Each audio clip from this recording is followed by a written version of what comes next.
pre-recorded session. Pamela has been working with energy for over a decade. She's a grief recovery specialist, a quantum touch healer, Reiki certified, and she's a whole body relaxation massage therapist.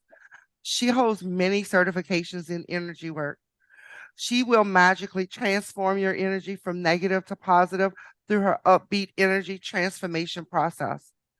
Pamela helps people to understand the circle of life process.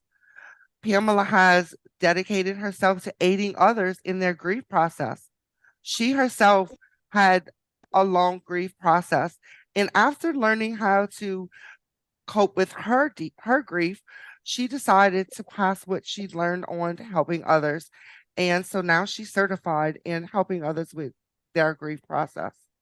She will educate her clients by guiding them to a comfortable place where they can identify negative thought patterns and replace them with more positive thoughts.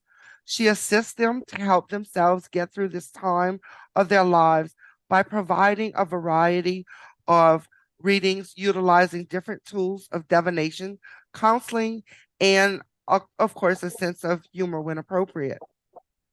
People that come to Pamela are those who are ready to change and who desire to move forward and gain greater knowledge and self growth. She offers grief recovery sessions for groups or individuals, as well as sistership circles, psychic mediumship circles, tarot and oracle readings, and energy readings. Pamela has recently added a new form of stress relief, and this is a favorite for me. She has a program where she will guide you through painting. Painting is a magical form of meditation and stress relief. She now offers guided painting sessions to her friends and family and clients. For more information, visit Painting Adventures with Pamela on Facebook. And for more information in grief recovery, you can visit griefrecoverymethod.com. So again, welcome, Pamela. Hi, thanks, Jill. So maybe you can tell us a little bit about what is the grief recovery method. Well, it's it's this awesome program, really it is. I found it actually just after my dad died. But what it is, it's a support group, but not in the way like you think like a drop-in support group. It provides a safe environment for you to look at your old beliefs dealing with loss. And like we were talking earlier about the stages of grief and how I was saying that actually is a myth, that we cover that actually in the program too. But it's an action-based group that involves reading and writing assignments outlined in the Grief Recovery Handbook. And let me see, I've got one actually right here. This one here, whoops, no, maybe it won't work. Right Yeah, there. yeah, yeah. This is the book that we go off of and we use for the program. And it's an 8-week group format, uh, for the group format, sorry. And it's 7-week one-on-one format, depending on your preference and your availability. So you can either do it privately with me or in group sessions with maximum, I think, of 8 people that we do at a time. But each grief support group is facilitated by someone like me that's already been certified, and we're called grief recovery specialists. And we come from all walks of life. We have ministers, chaplains, people like me that do energy healing, um, people that they aren't they aren't necessarily counselors per se. I mean, you could do it, anybody can do it.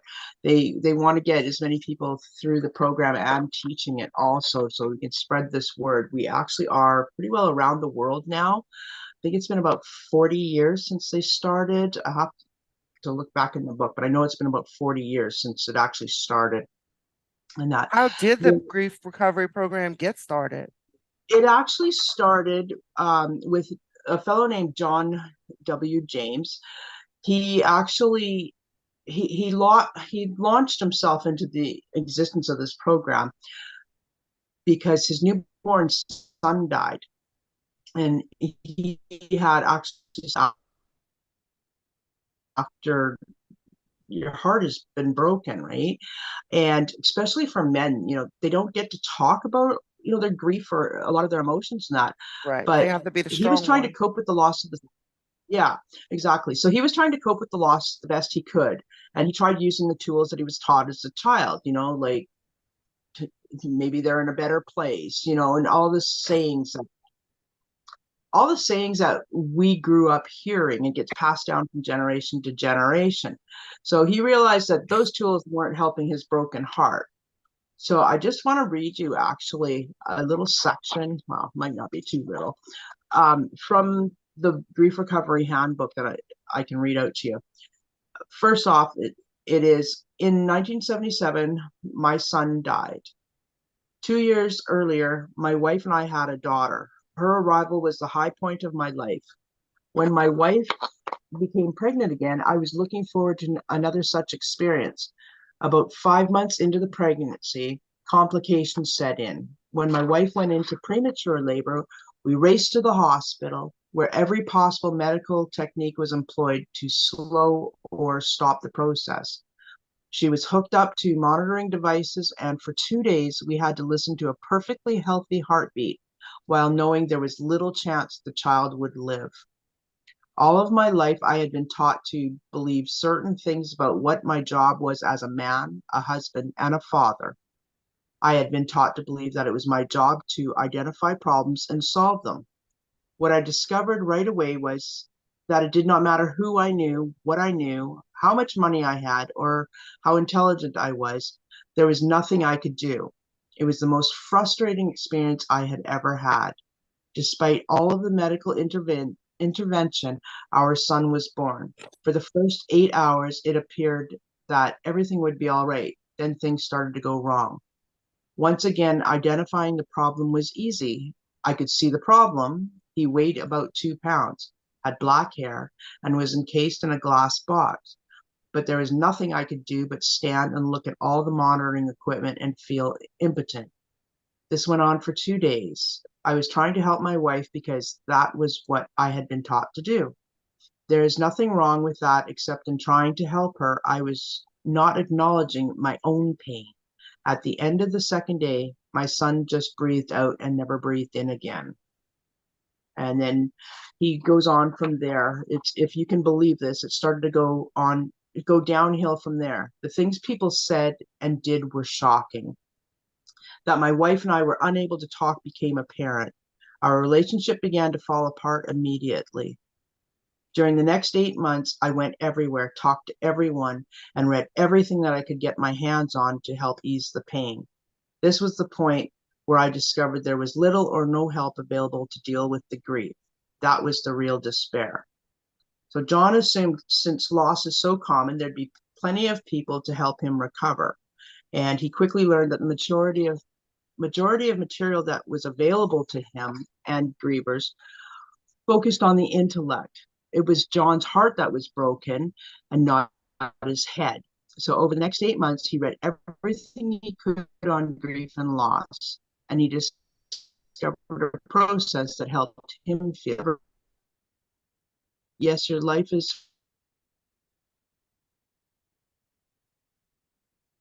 forever. A man founded the grief recovery method after the death of his son. So he couldn't find the help he needed, but today there is help. And through this program, like I said, you will learn about myths about grief, and will be given valuable tools that will help you, recover from your loss. Now that was reprinted out of the Grief Recovery Handbook that I just showed you by John Mhm. W. James and another fellow that joined him actually after this, that pushed him to get this going. Because John James used to do, he'd get up and do talks and not really lectures or anything, but he used to, I guess, travel around and that do speaking engagements.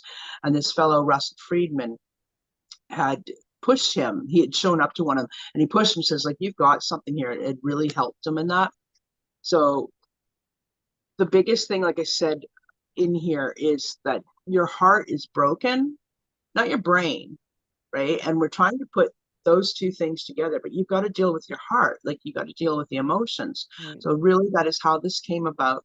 And he focuses also on the myths like we were talking about earlier, like people would, probably had said to him, and I've heard people say this too, and I know I was guilty of it one time too, but not quite in the way that um, you say things so to people, like, oh, well, you can have another child, or at least you've got one still.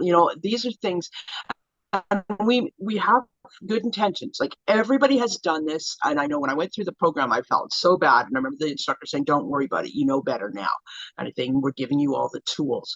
So we sit and we listen, and we're a heart with ears, as they call it, because we are sitting there. We're not judging people that are grieving. You can say what you want, you can feel what you want, and you get it out, and there's nobody judging you. So there's no right way or wrong way to feel. There are no stages. That was, I cannot think of the lady's name right now. It's on the tip of my tongue. The lady that did those stages, she was actually, it was a research thing that she was doing, and it was actually for the end of life, the stages that people go through at the end of life. I think she was talking to people like in hospice, or like in the hospital. They knew that they were dying, so that's where those stages of grief came from. So we all got corrected on that when we took this program, which is, like I'm saying, it was a fantastic program that I took the 4 day. It wasn't compressed, but we did it for 4 days straight, this program, instead of like the 8 weeks. And we learned a lot. Like, really, the first day and the exercises that we did, I went from like crying and, like just so upset and everything. By the end of the day, I started feeling a bit better and changing. By the end, I think about the middle of the second day of the program, which is like probably about 3/4 of the way through anyway. Start being bubbly and that. And I was like, oh my God, the shift. Like, you're working on your heart and your brain, like, at the same time, but you're concentrating more on your heart and your Right. feelings, if that makes sense to you. And I'm sure you've heard a lot of the sayings too. I know, was your grandma died, was it 2 years ago Um, now? Was it it's going to your be 3 years in June. grandma? It's going to be 3 years in June. Yeah. Yeah, I think it was shortly after we were doing the circles and that. But I mean, you remember the things that people were saying. Yeah. You remember the things that people were saying. You feel awful, and you're trying to tell people how you feel or how things should be done or whatever. Like, you've got all Yeah. this scramble going around. How come the world isn't stopping? Like, don't you people know there's a that going on? But the That's world goes on, and we just I've heard some things about, like, when someone's grieving, a lot of times people don't know what to say or what's the best thing to say. Like, you don't have to say anything. Nothing you say is gonna change it. Like, they need someone there for them, right? it's exactly it. Like I said, you're the heart with ears. You know, I'm so sorry for your loss is usually the one. Hmm. The Probably, but the best thing to say. The worst thing to say, well, I don't want to say it's the worst thing to say, but it's really common. And I know I've caught myself doing it still in the last 2, 3 years. Um, it's like, I know how you feel, and I know better. I've caught Yeah. myself before I type it into Facebook, Hmm. when somebody's saying they've lost, a relative, maybe a pet, and that too. But it's just like, I'm here for you. I'm here to listen if you want. Um, the best thing really to say is, I'm so sorry. What happened. We're told to say, that too, to tell people that so that there's an open door, really. And I mean, I always want to know what happened. It's like, I'm always Right. into, like, I'm into the mediumship stuff, and I'm into all the crime shows and stuff too, because I have Oh, so I many love questions. crime shows. I love those things. Like, I've got to wean myself off again for a while here, but I like watching them. But I always want to know, like, how did it happen? What made people do these things? But I always have more questions, and Hmm. I look them up online too. I want to know, like, what happened to the children that are left behind? Like, Hmm. who's looking after them? Are they okay? Like, what did people say to them? You know, and it's, I don't know. I've got this thing about death.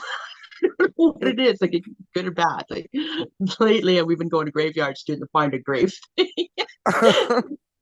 The other day. Well, there's an app on I'm showing my hand like this. This is my phone, but there's an app and you can sign up on findagrave.com and you can go to like your Really? local graves. Yeah, it's really cool. I just found this out a few weeks ago because somebody had shared through ancestry.com that I'm signed up on right now. They had shared a headstone of my great aunt, I think it was Mildred. Um, and she's actually buried in a like 3 hours from me. But I go to this town because this is where my older kids live. So the next time I go up there, I'm going to check this out. But somebody posted their grave site on there. And I know my girlfriend a few years ago, she wanted to see her dad's headstone, and he's in another, buried in another province. And I forgot all about this website. So of course I, go on that path like you do on the internet. Hmm. You don't stop at one thing. So I go to this Find a Grave website, and you can sign up and go to the grave sites. People put in requests that they want to see their grandfather, aunt, whoever, some kind of Hmm. ancestor, whatever, and that, so they put in like a request for it, and you take your phone and then the app on there, or just take a picture of it, and you can load it up to the app or the website and fulfill these people's wishes, to show the headstone, because Oh, that's sometimes cool. Yeah, people some can't. people can never go and see. Yeah. Exactly, right? But you see that it's there and you know they've been buried, or you find out more information, or you find out who's buried next to them and that too. And it's really neat. And so, yeah, that's my latest thing I want to. I But it love just that. fascinates me, you know? It's just like when we do the mediumship stuff. What, Pamela, what is the definition of grief? Oh, the definition of grief. Okay, so grief is the normal and natural reaction to change or loss of any kind. Grief by any other name, it's still grief. It can be stress, or sorry, it can be from stress, burnout, PTSD, complicated grief, depression. I mean, that could be grief So it's too. not just death.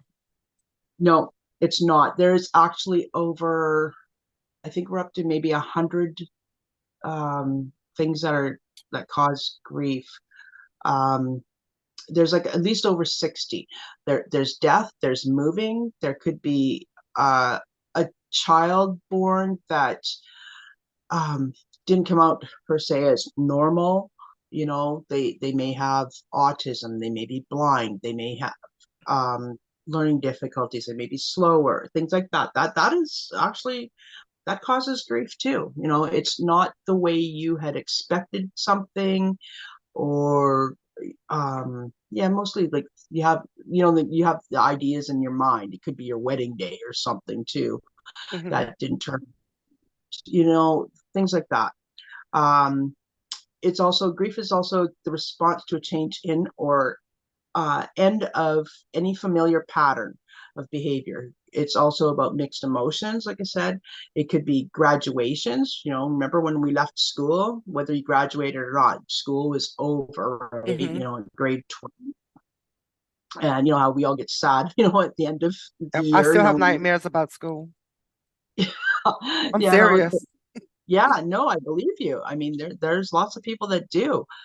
It can be moves, moving from one home to another. Like we just did that last year. My dad passed. I was the executor. I'm still the executor of his estate. I've had tons of stuff to deal with, and then moving, and just not even in my own, me and my kids, is things that I got to take care of. I've had to deal with so much stuff in like the last just 3 4 years. It's been bang bang bang back So to back. it's like you can't even, you know, go through your grief because you got so much on your plate at at the Yeah, beginning.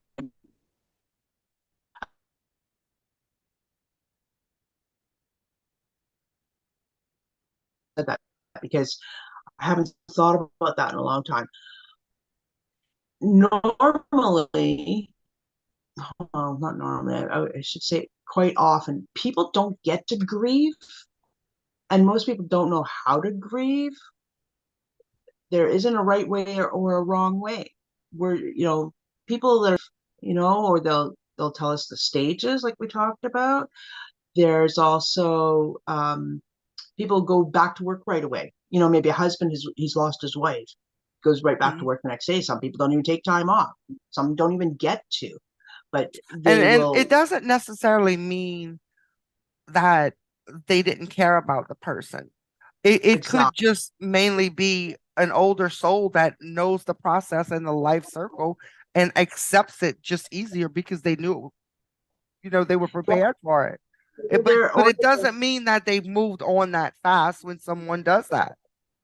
exactly. We hold grief all of our lives. Like if we don't deal with it, and most people, especially the older generations, you just got back to work. You just carried on with life. But I find I've just been working with seniors, and it's actually been really fun. I've been doing crafts and that with them since about November. There's stuff that people hold for forever Hmm. that they've stuffed down, or like I said, they go off to work or they ignore it, you know, because we're told all of these different things.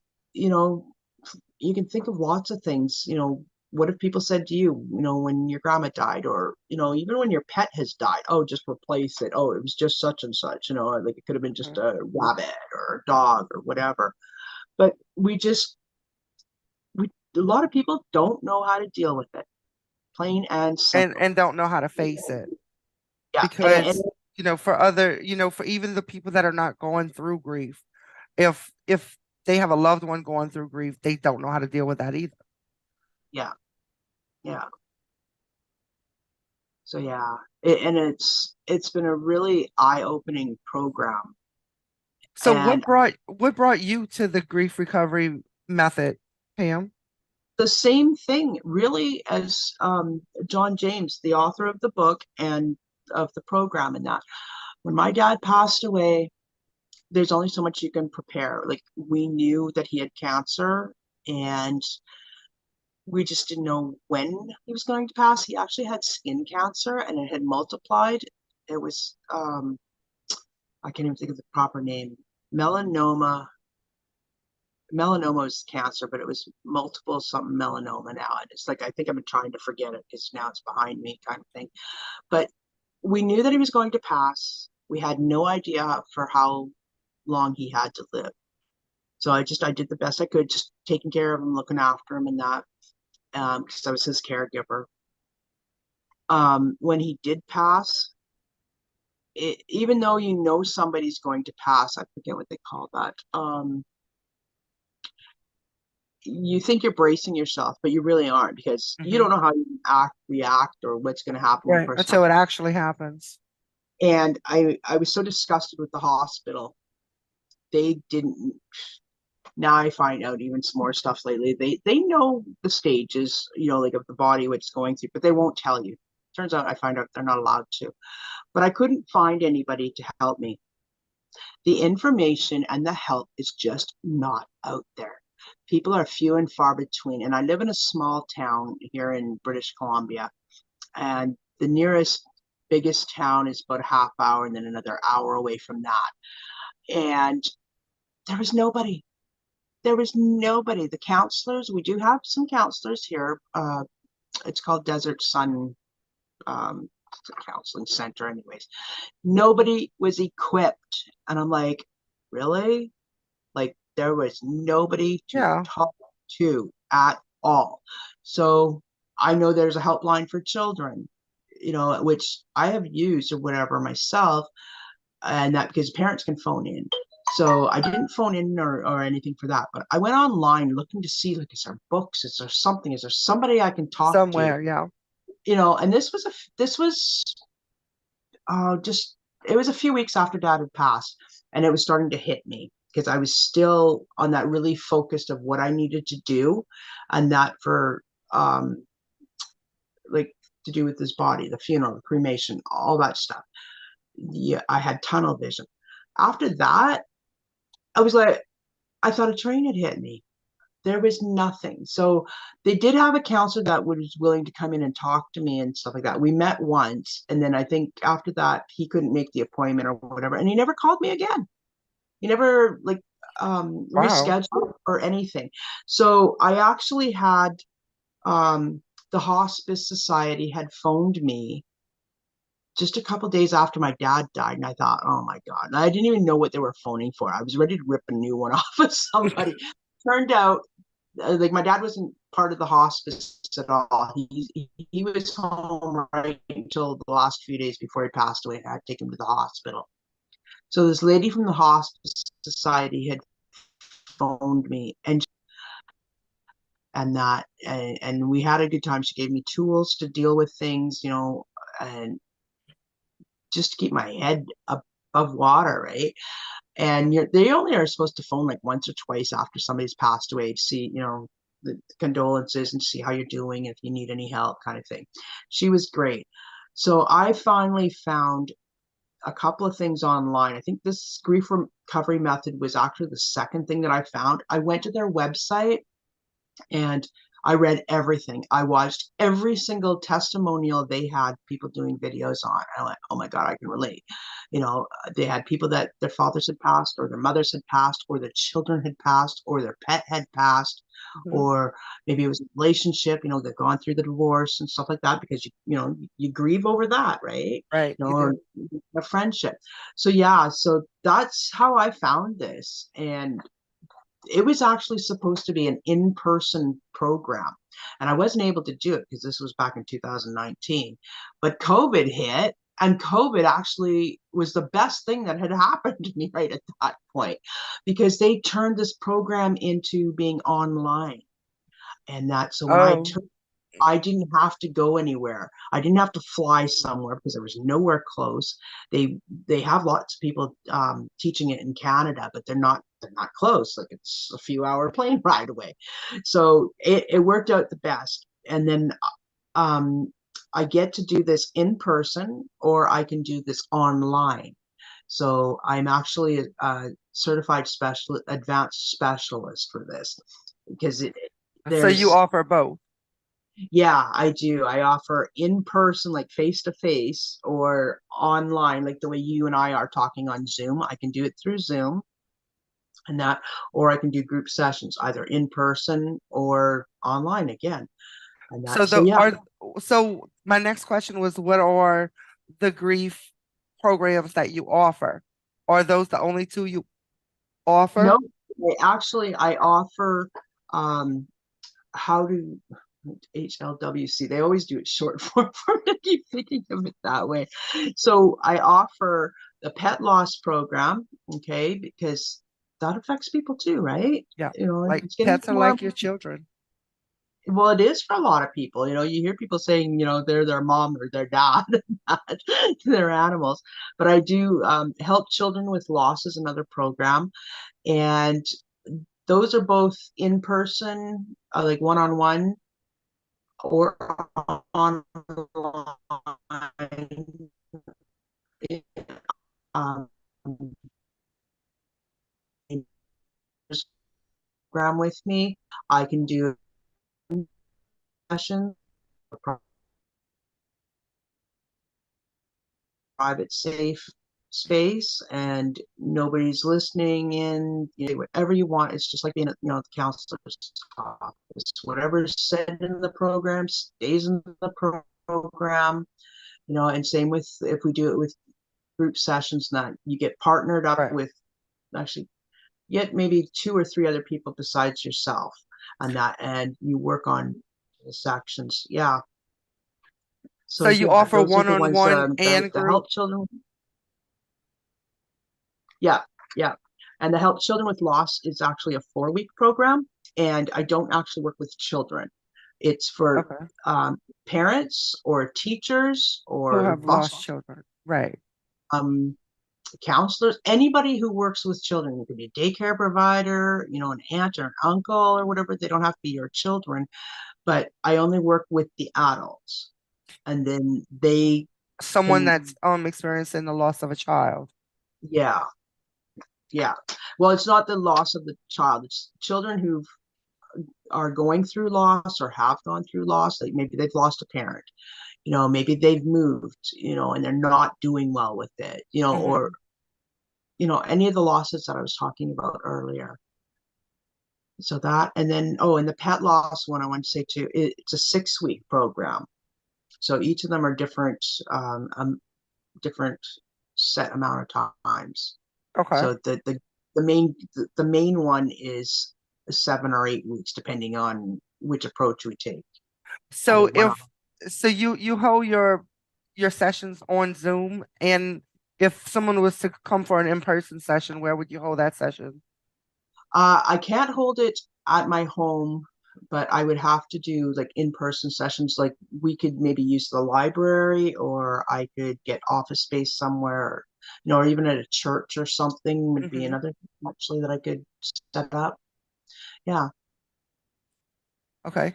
And when's your next program starting? My next program, hold on just a second. I know because we were supposed to do this last week and I had all my dates there ready. I've got April, I think it's 2 weeks from now. I do have that available too. I've got the grief recovery program, and I've got, oh, there it is. Okay, so the group grief recovery program I've got set up for Tuesday, April the 4th to May 23rd, and that's once a week for 8 weeks. Okay. And then I've also got the pet loss group program set up starting April the 5th, and like I said, that's 6 weeks. Okay. And ones we can start pretty well anytime, whatever my schedule is or the client's schedule is. What do you work around times, I'm assuming, with one-on-one? Like if someone works during the day and they can only do night sessions or whatever. Yeah, I'm pretty flexible. I mean, you know that. Yeah. Okay. So maybe you can tell us how people can connect with you. Okay, so you can get a hold of me by emailing me at joinpamela@gmail.com. You can also phone me if you'd like. I am in Canada, so that would be 1-250-485-0343. You can also get a hold of me um, at thegriefrecoverymethod.com, and you can do a search for my name. It's Pamela Jones, and you can read my story on there. It's much longer, but it's more about my story about my father's death, like, and how it affected me, and like, oh my Hmm. God, like, no, not my dad, he can't be passing away, right? Like the reality, we don't, Yeah. we think parents are going to live forever, but it's Hmm. like, oh my God, we're there now. Hmm. And it happens that quick. It And does. a lot of times we're not prepared. No, and no matter, like I was saying earlier, um, no matter how prepared you think you're going to be, you're not, Yeah. and it's Even okay. even for like illnesses that you're aware in advance that someone's going to pass away, those people are sometimes not prepared.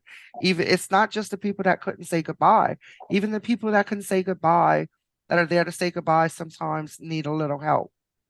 Yeah, yeah, and it's actually, I couldn't think of the word before. It's anticipatory grief, where they're going to pass, from an illness, Hmm. and you may have known for months. You may have only known for like a couple of months, but Hmm. there's no guidebook. There's no book for that. And you know what? I'm glad there isn't, because every day is different and every minute is different.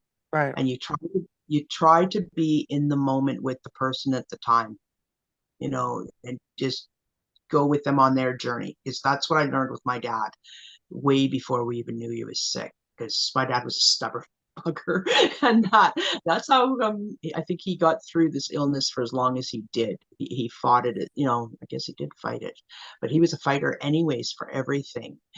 And I finally realized one day when I was leaving his house, and I had to remind myself every once in a while because I was grieving for several years because his wife had already passed and he was changing. But I realized he's changing right in front of my eyes. Then I finally realized, okay, just let him do the stuff that he wants to do his way. This is his Mm-hmm. journey. I am along for the ride. I am here to really facilitate, help him through this. And right now, well, at the time, I was just trying to make him safe, especially living at home by himself and that. And Yeah. he was pretty well blind on that too. So just, just, just helping people through. It's their journey. Like, how do they Yeah. want to do this? As we are really in life, it's our journey, how we're deciding to do whatever it is we do or don't want to do. So those of you that are experiencing grief for whatever reason, or if you're dealing with a situation where you know your loved one is um going to pass and you're not sure how to deal with that, you can contact Pam for help with that. We're gonna run the website across the bottom of the screen and I'm gonna attach a link in the comments. Well, Pam, thanks for coming and Thank you.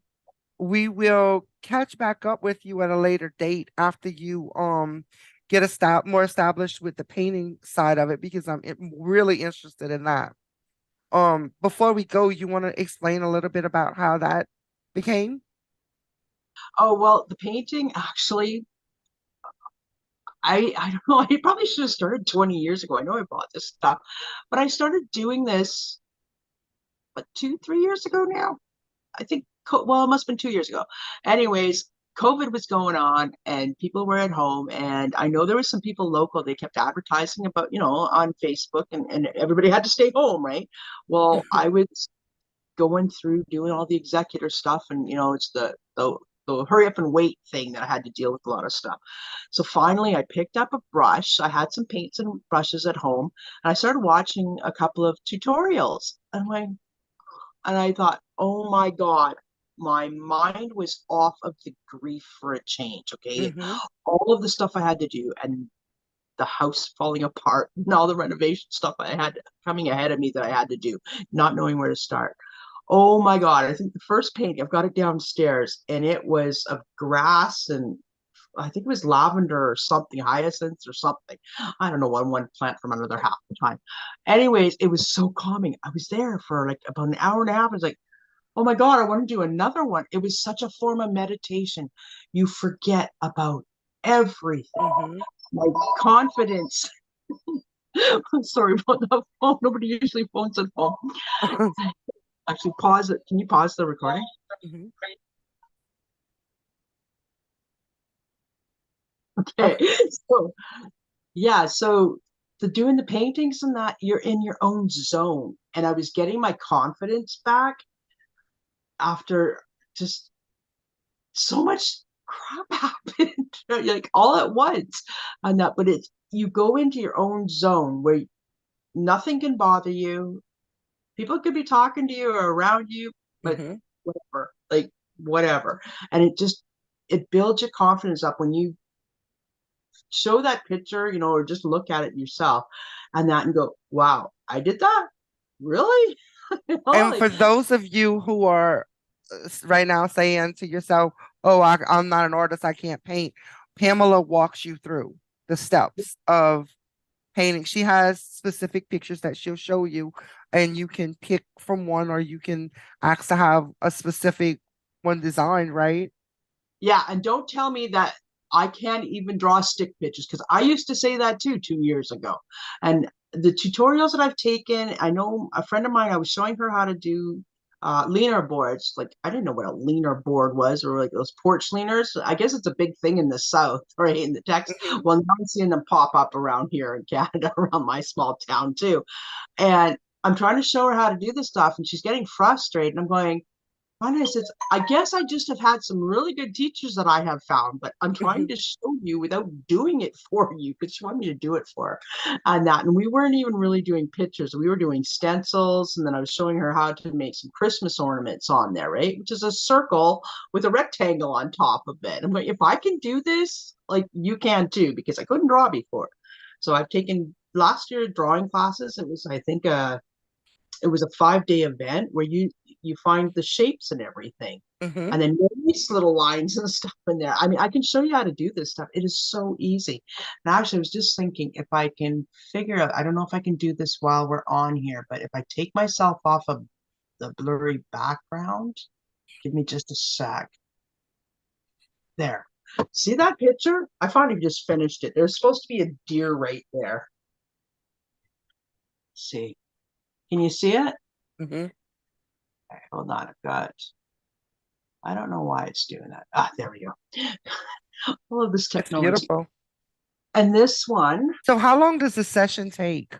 Like how long would it take for them to, is it more than one session or is it one session to complete a painting? well, usually I stick to about 2 hours at most. So I mean, it can be just a little less than that, a little more than Mhm. that. This one was a tutorial that I purchased. Like there's a few ladies that I follow, and I've got the rights, the licensing rights, whatever you call it, Copyright. Mhm. to teach their stuff. Like this one I can't do online, but I can do it in person. This one here, this mermaid that I just made, you've probably seen it. Mhm. um, this one I can do online. So like we can do it in a Zoom room is where I would do it. So I can talk back and forth to people. It's much more fun that way. And are you actually painting I've and got going so through the many. If steps you with go to them? Painting Adventures with, oh yeah, yeah, yeah. I just some people don't. I know in one of my groups, when they do the paint parties, like in person, like at a Mhm. pub or wherever, some of them they just walk around and they tell you which steps to do. But I always thought, like, aren't you painting it with them? And like, Yeah. and some of them are pretty fast painters, right?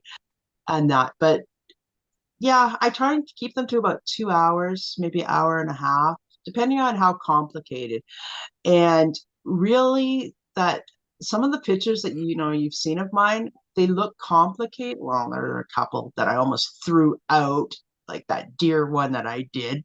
I'm so glad I stuck with it because that ended up being my favorite one. Same with the flowers that I just did. I've never drawn Mhm. flowers before, except for, like I said, that one. I've done a few, but the part in the paintings that make them look so detailed is the layering. Usually it's a trick of, Yeah. I think, three colors. It's just amazing. Like I am so pumped up. Like when I finish a painting, especially if I do it at nighttime, it is like Christmas all over again for me because I actually can't wait to get out of bed to go and see the painting because once it's dried, it takes on a whole different look. Because Mhm. the paints actually get darker, but even like jumping out to see like that snowman there, like Mhm. it looks like it's melting. So there was a trick to that, and I can show you that. And it's not really blue in there. That's not the only color, but there's so many tricks in that. So it's like, oh, give me more and more. But it's like I'm sidetracking from the things I really need to be doing too. But Mhm. at least it's a good sidetrack. It's not alcohol. It's not drugs. I'm not hanging out on the street. you know, like at least people know where to find me. I'm usually painting now. Yeah, it's been a lot of fun. So I want to share that with people too.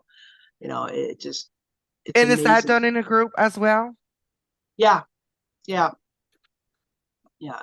So I've got, like I said, it's Painting Adventures with Pamela. It's a Facebook page right now. And I've been putting up some pictures into albums, and that a lot of them right now are um, winter ones because they're the most recent ones I've done. So I will go back and take Well, it's still pictures. winter for you, right?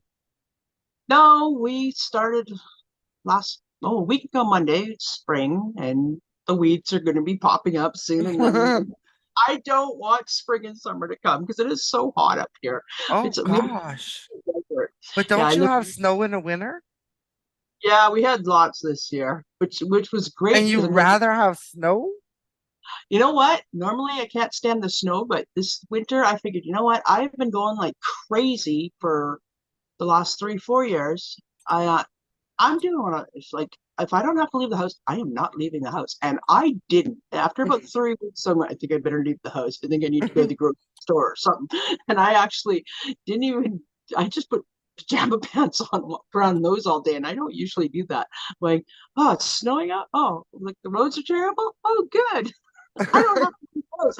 Okay, we get the paints out again. Okay, this is great. Can it just snow year round? Except, not having any sun is really Until depressing. you run out of paint, you don't have to go to the store. Oh no, I've stocked up well. I went shopping on the weekend. I had my grandkids last week, so I went to return them on Saturday, and there's a Michael's store there. So I went in. I was very good. I think I only bought 5 little bottles. I'm not of paint.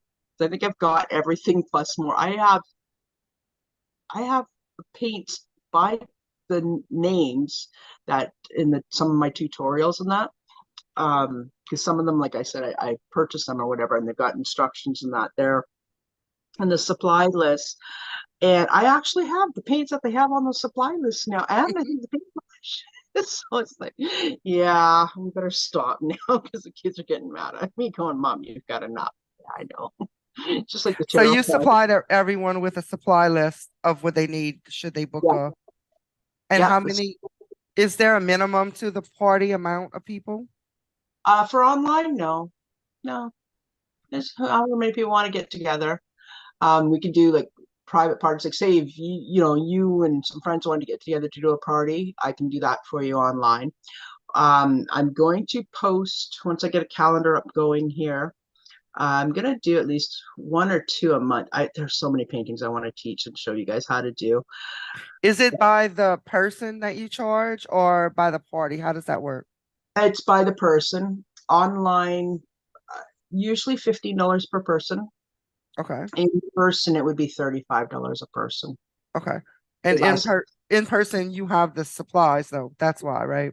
Yeah, yeah. I bring all the supplies, the canvas or the leaner boards. If we did the porch leaner boards, that would be depending on what the wood costs are. And Hmm. you might get lucky because I brought home a whole bunch of fencing and that last year. So it wouldn't cost me that much. But the lumber, I mean, it's gone up atrociously all during COVID. Same with paints, Yeah. like house paints and that have gone up and down.